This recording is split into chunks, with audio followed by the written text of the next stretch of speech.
from our experience. That delay really did not change much. Did not really change the stability problem. So is it okay now? 应该有。 Okay.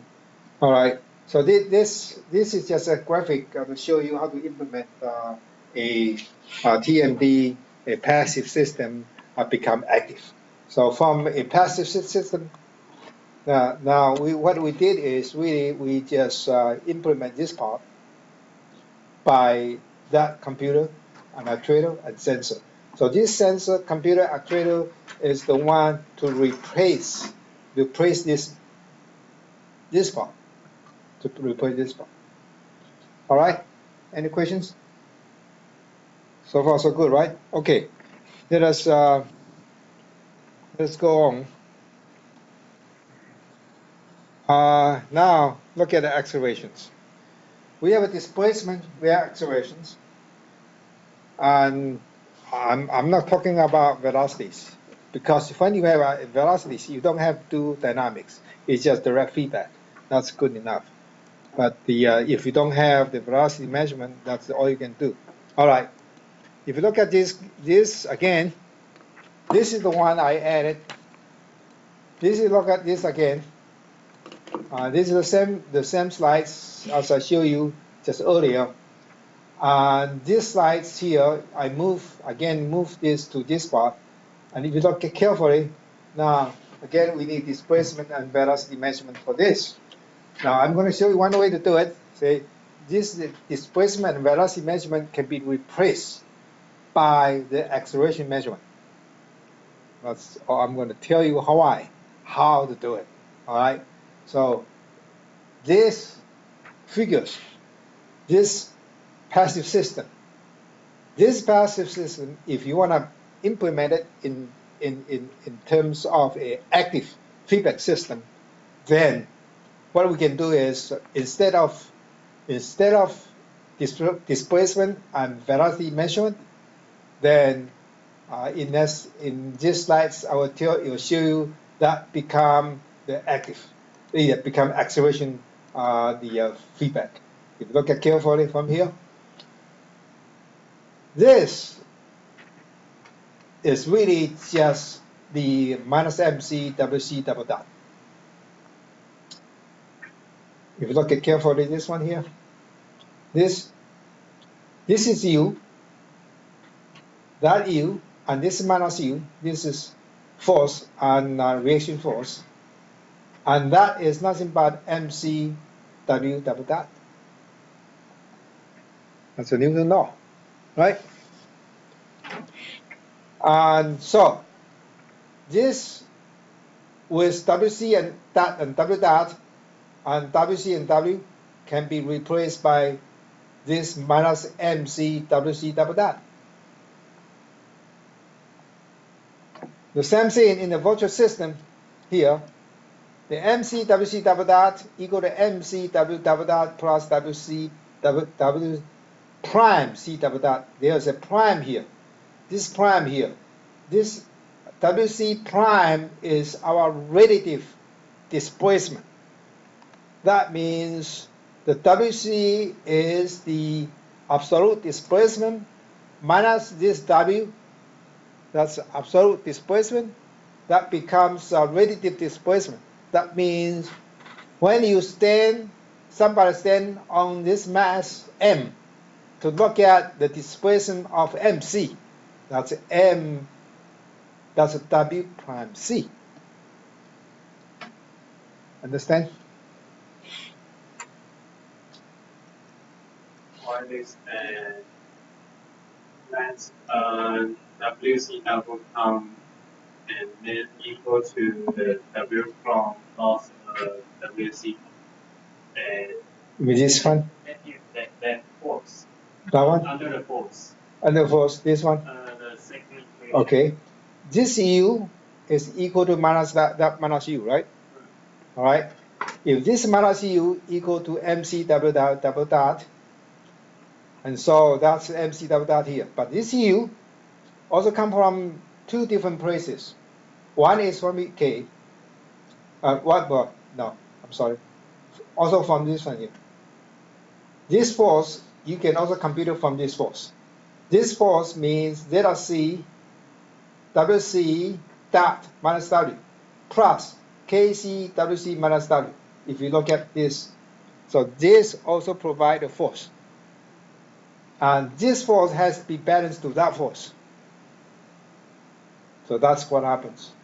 That's U. This U also apply to here, also apply to there, and that you can write from this device. That's a Newton law, right? Newton law tell you that Kc is the spring, and that spring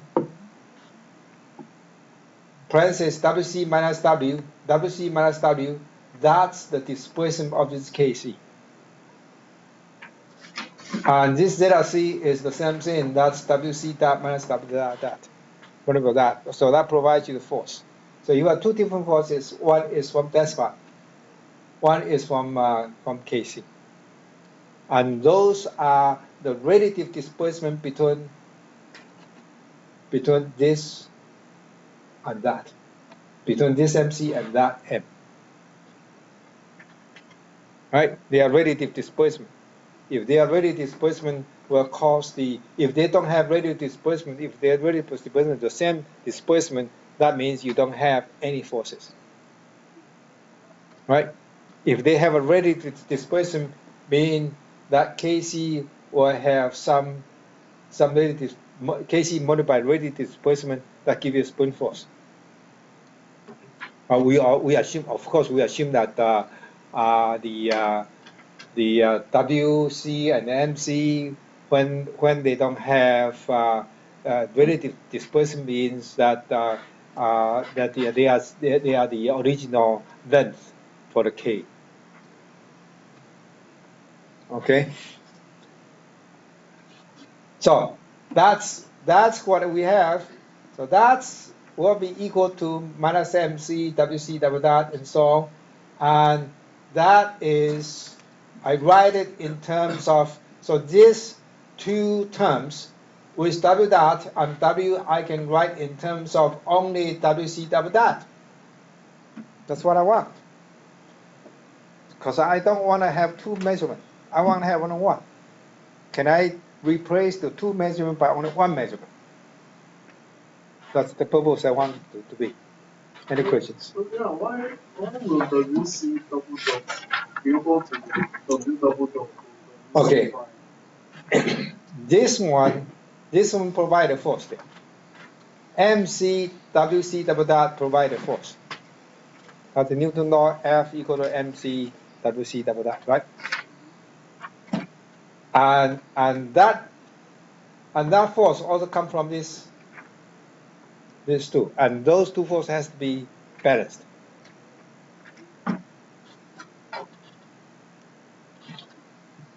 This force, which push this MC, is also the force push this device. Agree? That's what happens. So the force push MC is MC W double dot. The force created by Kc and zeta C that's these two terms.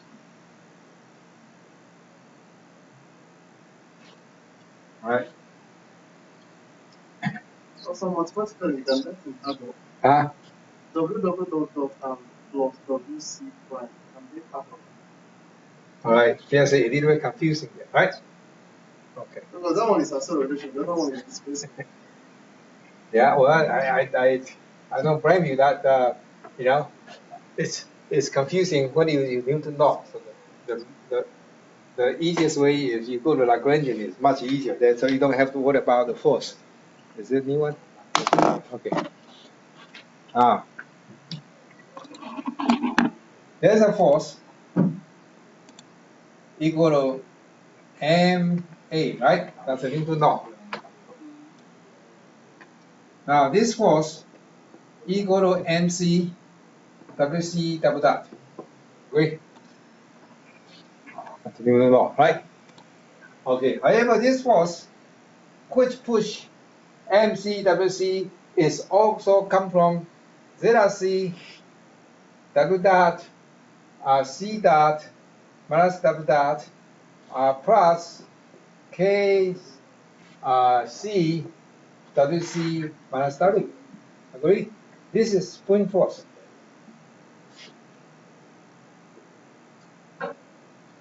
And this is the despot damping force.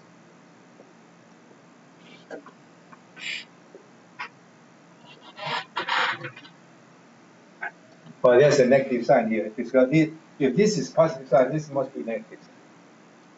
So if I put this negative, then this is positive sign. Yeah, but that doesn't. My question is. Yeah. When we have minus MC. Right. WC.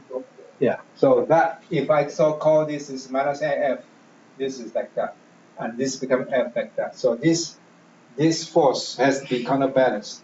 So this force add together has to be 0.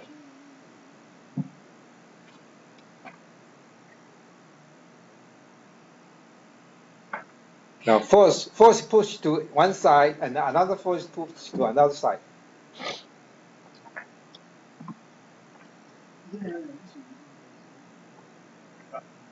Yeah. So. Okay, no, I've seen it.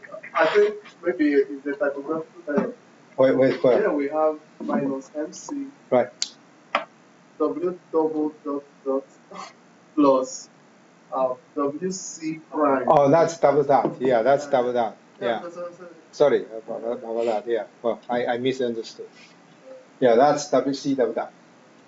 Yeah.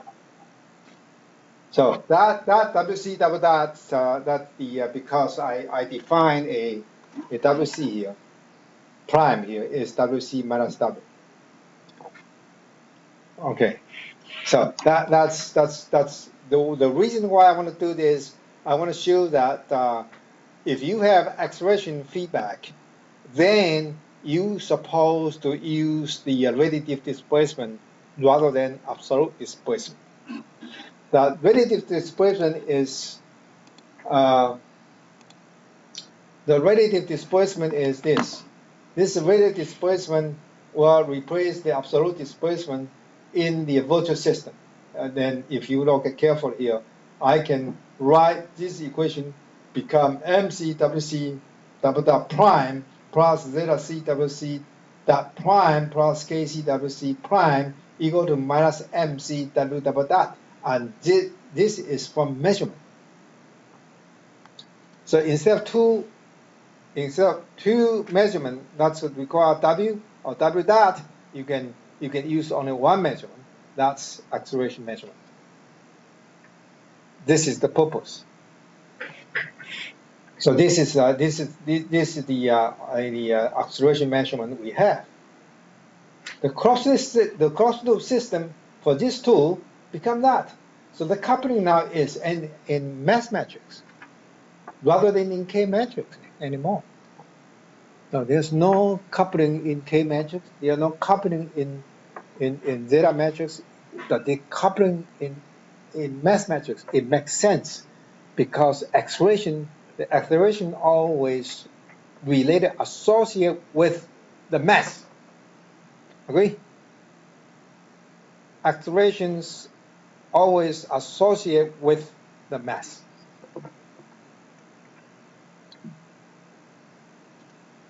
So if you write this closed loop system, then you can see this is the system, and this is the virtual system, and this is I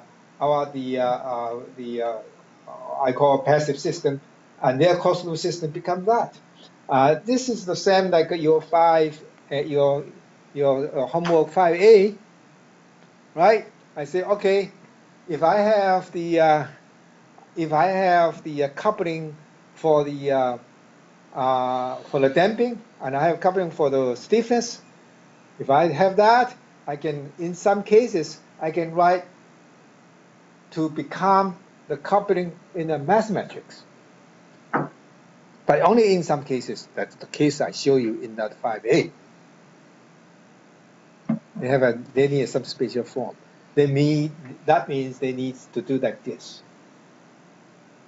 Now, in that problem, I do have the system damping.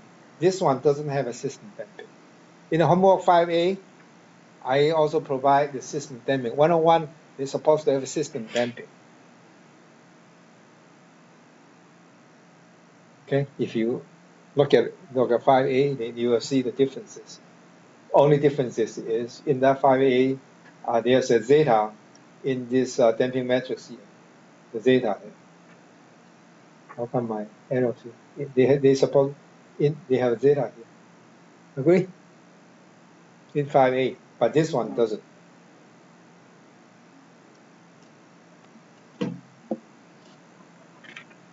Right? Okay. So that is. So I'm going to jump again. I'm not going to talk about the generalized system.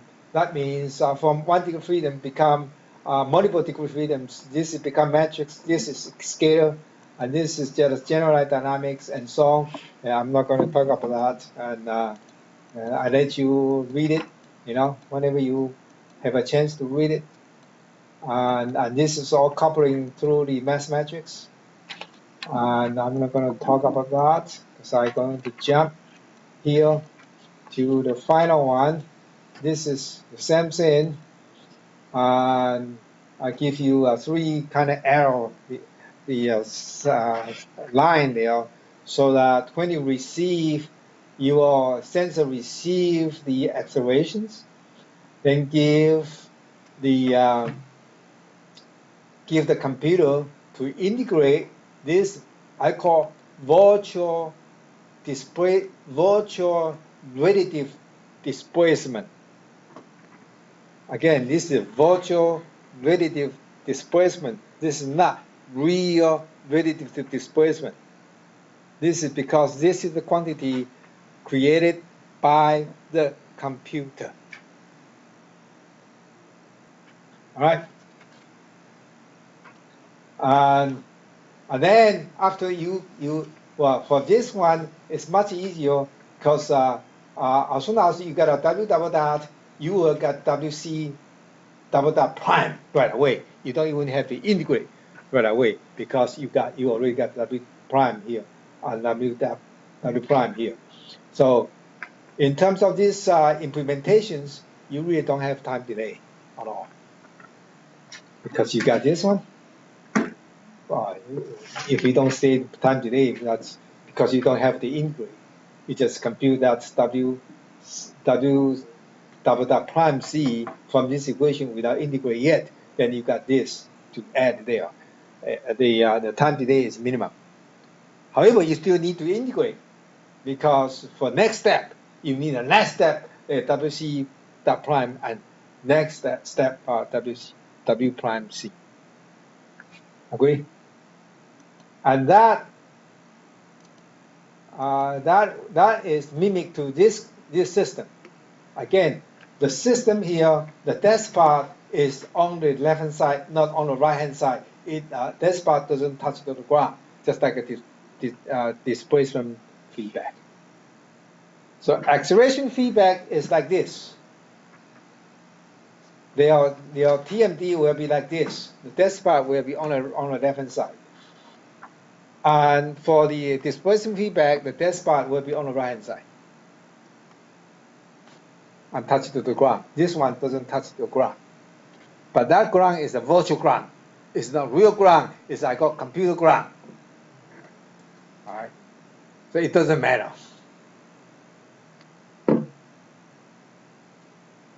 So in matter of fact, if you think about the 101, then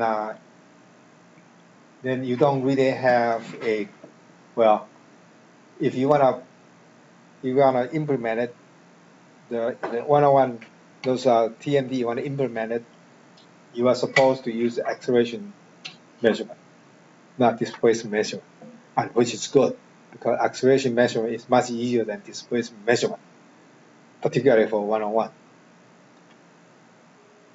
Okay, any question about this? No, right? All right, so at this moment, I just show you the single degree freedoms, displacement feedback, and acceleration feedback. And this is all from the second order equation of motions. I didn't talk about first order equation of motion yet. Okay, so that's the system. And this is these two systems with the active control system of the passive system.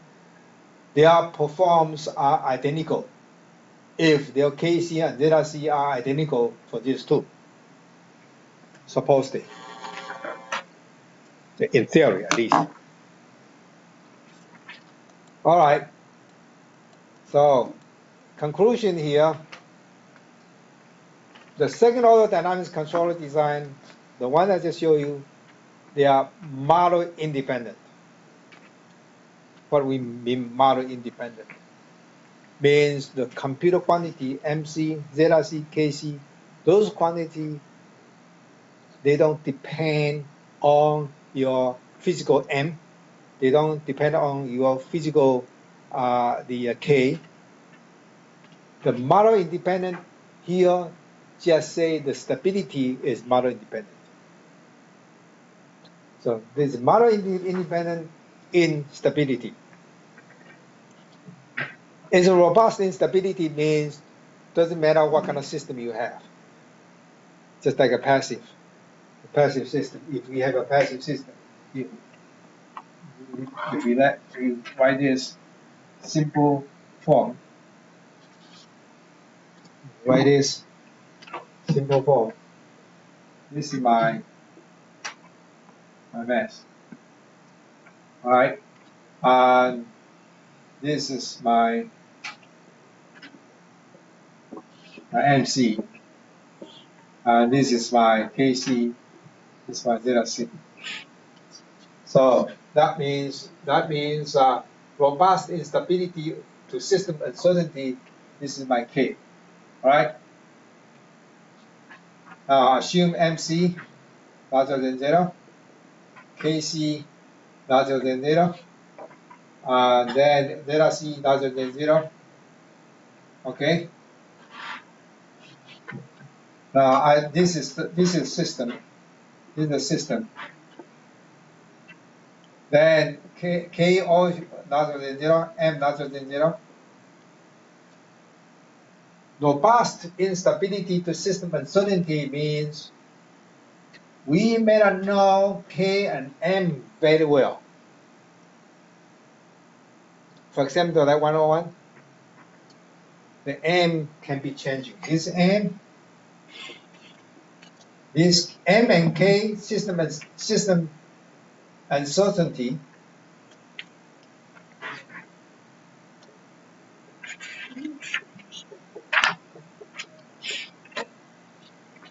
assume that the K, the M are not very accurate. So they are really uncertain. Like 101, your M, do you think the 101 M you really know well enough? Maybe not. Your spleen, you know very well enough? Maybe not. However, as long as they are positive, then this TMD system is always stable.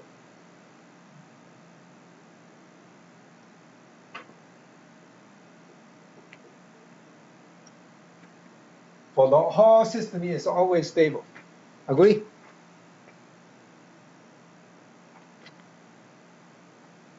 Say K equal to 1, M equal to 1, K equal to 0.5, M equal to 100. They are all positive. So, doesn't matter what, as long as they are positive, the system is stable. That's what I mean. Okay? This can be any value. The whole system is still stable. As long as they are positive. The same thing, as long as this is positive. Doesn't matter what kind of value you have for this MK, MC, KC, delta C, they're always stable. Good. So, if your mimic system like this, TMD, it makes a mistake. That's okay. Doesn't affect your stability. But what they affect? Their performance.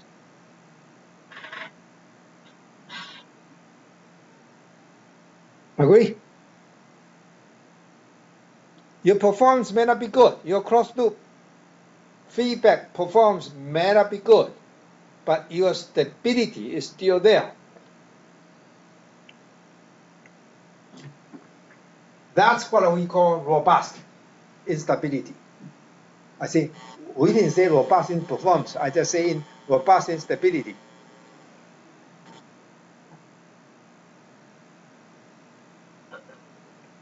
It means it's always stable.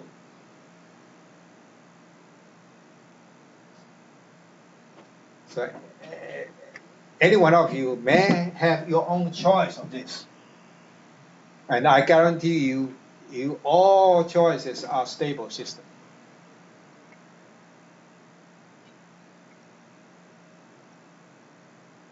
Any questions? That's what I explained to you, that the model independent means this choice for stability wise, you can choose any value larger than 0. It doesn't have to worry about your M and K here, your system. That's what I call model independent.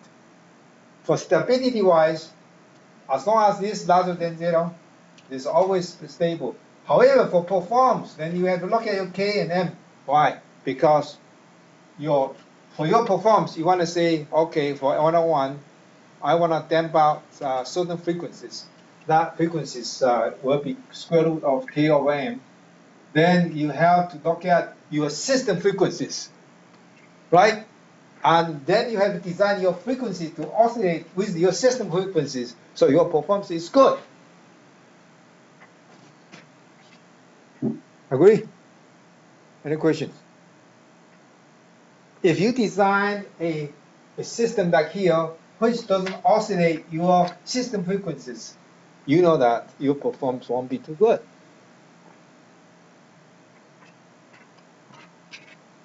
Just like if you think about it, if you use somebody else, you look at your motorcycle.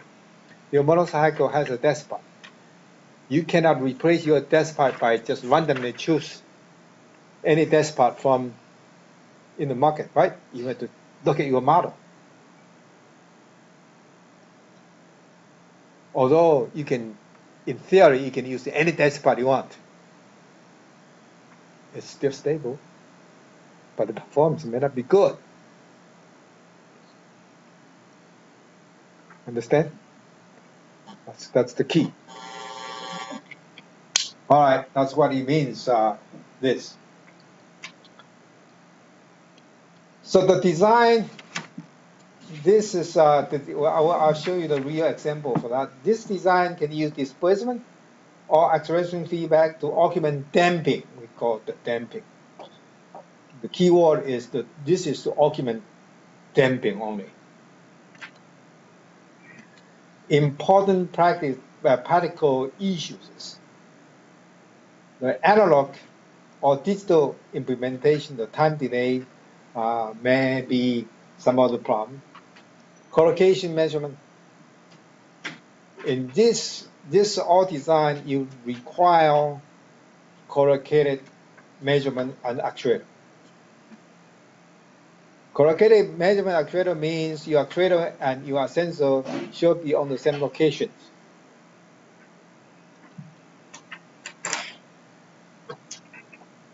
And also there's some measurement problem. Actuator and sensor saturation problem.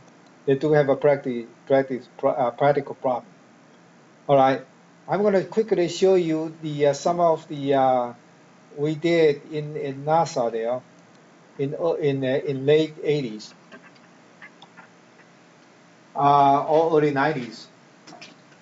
We really use these techniques in our lab to look at the big antenna problem. And this antenna, this is really to simulate the huge antenna in space. And this is the antenna diameter is 15 meter diameter.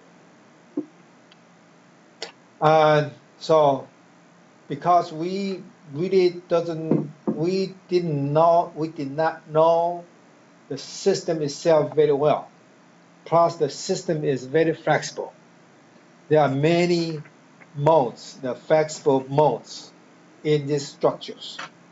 So we want to design a controller which do not require much information from your system, at least instability-wise.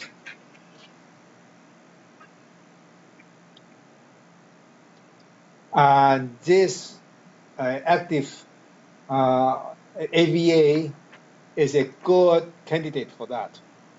That's why we use this one here. And in space, if your spacecraft is huge, it's large, then it's a flexible. Because it's flexible, then it does have many frequencies in that spacecraft. For example, the space station. All right. So we implement this called optimal second order controller. So we use acceleration feedback, and that's called AVA. That's the AVA active vibration observer. That's the name coming from here. All right, let me show you the next chart here. These are structures. This from this end to that end is 55 feet. So 55 feet is how many meters? It's about divided by 3. It's about less than 20 meters. All right. So this is the structure itself, and this antenna, and this structure hang it high to the ceiling. Why we do that? Because we want to simulate zero gravity. So you hang it up, that this structure move freely to simulate the without gravity the forces. So a total of 8 we call by the directional thrusters. So we have all these 8 thrusters in here, and we also have 8 the DC accelerometers distributed there. So we have 8 pair of accelerometers and thrusters in these structures. Now the purpose is to damp out the vibration motions excited by external forces. In space, what are the external forces? In space, there are some external forces come from additive control. Your additive control, you want to control your directions. And in particular, we want to control the antenna and face to the target, so that you can see the target well. So there's a laser, the laser source from here, then shoot laser out here to the antenna, and this antenna will reflect to the top, and there's a target here. So that means you have a laser beam coming from this top end here, and then shoot to the antenna and reflect to the top of the ceiling, and we want to control that pointing. We want to control that the laser will point to the target well. That's the purpose. If you do have a vibrational motion here, you will know that the antenna will vibrate too. If the antenna vibrate, your laser shoot to the antenna shoot to the top, they won't get a target well. Okay, so this is the description of the problem. All right. So what we do is the same thing. there's 8 measurement, also 8 actuators, the other thrusters.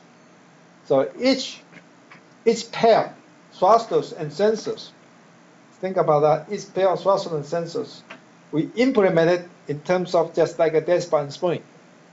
Simple. Just one single degree of freedom, so despot and spring for each pair of sensors and actuators. Let them do it independently. So we have an 8 set of feedback control. We call decentralized control. So when for example, when we measure the acceleration from this top here, then that vibration will be damped out by this mimic TMD. Then we have thrusters, we have accelerations, and the thrusters and accelerations, the thrusters and the acceleration measurement use those informations. Then we'll mimic just a TMD like that, like this. So that means we have an 8 set of TMD try to damp out all the external forces induced vibrational motion of the system. Any questions? All right. So the results has been published in these 2 journals. One is 1992, 2 postdocs in 1992, and in that time, this is really unique technique to do this, because the solution is very good, very successful. All right, the same thing. What we do here. This is our antenna. We measure the W dot acceleration. We have H here. That's the H is the conversion quantity that convert your volt. You always receive the acceleration in terms of volt or in terms of amps. That converted to something else, to the quantity of the Y, which is real accelerations in terms of meters or feet. Then use this computer to integrate this. I have a prime here, prime here. Did you see the prime there? That's our virtual radiative displacement. And that integrate that, and then we provide that force is called UF to the thrusters. And there's a command signal for fine pointing. This is try to point the antenna to a right target. So that's the command signal we call fine pointing command signal. That add my feedback force, that's the force provide to this top end, for example. But we have 8 locations there in these systems. So we have 8 controllers, independent controllers. All right, this is just a chart. All right, the same thing. See, we have just a mimic TMD. It's equivalent to a mimic TMD. It's not really you put a TMD there. You put a thrusters there. You put the accelerometer there. And of course, the computer is very simple notebook computer. But that time in the early 90s, notebook is not very small, you know. Well, a second. All right. Now this is just a little chart to show you that the results. And this is the target. This is the XY target, and we're supposed to reach to the center of target. That's the goal. This shows you that if you use a typical LQZ, and we'll learn that later, that's an optimal control techniques. It's not stable. It never reach to the target. The reason is the system is not very accurate. The system model we use is not very accurate. So for any typical optimum control problem, you need to have a very accurate mathematical model to describe your system. In other words, my M, my K are not really accurate for the system. All right? And even that, the stability has problem. Now, if you use the AVA, it takes 7.5 seconds to reach to the target and stay there. Okay? Now, if you combine AVA plus the LQG, the performance will be even better. 3.8 seconds will get a target. So that gives us idea that, in matter of fact, the EVA we can combine with other conventional control feedback methods to do a better performance. The AVA provides you good stability, but they may not give you a good performance. Understand now? Okay? Now, so this is just give you some idea. The AVA is good in stability, but sometimes the performance, you need some help. All right, that's what we found out. So we call AVA is all, if we call AVA called law authority control. The LQG we call high authority control, All right. So we have a high authority control plus low authority control. If we add them together, performance is really good. If you have high authority control only, it's unstable. This is your input. This is your thrusters, forces. If you have an HT and LC, look at that. You shoot a target very quickly. And we turn on the controller at about the 10 seconds, and this is the external disturbances excite the system. In front there, there's some external disturbances in the exciter system. So the system starts vibrating, and about 10 seconds later, we turn on our controller. And in less than 4 seconds, it reached to the target. The laser reached to the target. That's what this chart shows. All right, so conclusions that we developed the AVA controller. We also implement it in our laboratory, and to show you they really works. And by the way, for that system, it's cost about $1 million US. It's not small money. Yeah, but that's the way to prove your method really works in space. Otherwise, nobody is going to use it in space. And now, how can I design a good AVA controller? And we developed some method we call frequency matched. We call frequency matched AVA controller is somewhat more effective. What does that mean is that we try to, if we know the system frequencies well, then we will design the mimic TMD frequencies will oscillate with your system frequencies, and that make the AVA controller performs better. That's all. So now let's conclude our this chapter AVA.